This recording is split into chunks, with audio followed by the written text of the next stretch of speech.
Hello, welcome to our mini lecture for Module 1.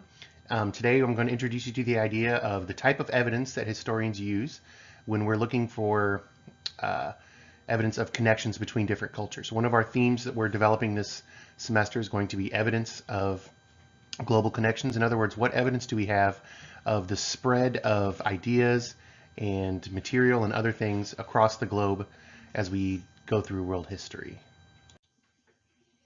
So one of the things that we look through as we go through our material and for this course is going to be what type of evidence can we gather as historians. We're going to, in the next unit, talk about oral history versus written history.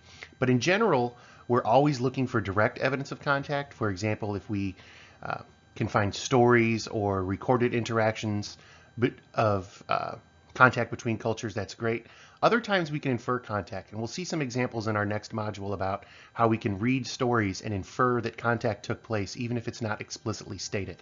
So remember, we're not only looking for direct kind of obvious evidence, but we're also looking for ways that we can consider the evidence and think about using our background knowledge that we could see that as evidence of contact. Okay, so the first type of thing we're going to look at as far as looking for evidence of connections is the spread of ideas. Now, the primary idea that we kind of focus on when we're studying world history is probably the spread of religion. It's a very powerful idea. We can see connections between different cultures as far as the sharing of these ideas and the spread of these ideas, so we'll examine some of those. But remember, we're not just talking about the spread of an entire religion. For example, when we get later in the semester, we'll look at the spread of Christianity and Islam and Hinduism. But we're also talking about ideas that are common within these religious practices. For example, did a particular culture pick up a religious idea from another culture and incorporate it into their own religion? We can also look at the spread of symbols and rituals in these practices that go. In other words, did a culture that we're looking at pick up a religious practice and kind of make it their own, but we can see evidence that it probably came from outside that area? Another common thing we can look at is origin stories. A lot of the origin stories that we'll look at will have knowledge of other cultures built into them. So that leads us to the next thing outside of religion is this idea of stories about other cultures. A lot of times when we look at the oral traditions or the written traditions of different cultures in world history, we can see they talk about stories about where other cultures came from, kind of their shared history of contact, so we can use that as evidence. And the other thing that we'll look at, of course, when we talk about ideas is knowledge from other cultures. In other words, did they get a particular piece of knowledge or maybe secondhand knowledge? So for example, when we look at Sundiata, we'll see mentions about contact with the world outside of the direct contact. So someone comes to the king's court and he talks about, well, let me tell you about the world beyond this place. So then they're getting that kind of secondhand knowledge. So we can also use that as evidence. Along with the spread of ideas, another powerful source of evidence about connections is the spread of material goods. We can talk about technology, in other words, the introduction of non-indigenous technology. So for example, historians and anthropologists can look at the spread of metalworking across the continent of Africa and kind of use that in the timeline over which it developed in each culture as evidence that they were connected. This idea spread in a very particular way that we can follow, so we can use that again as evidence of connections.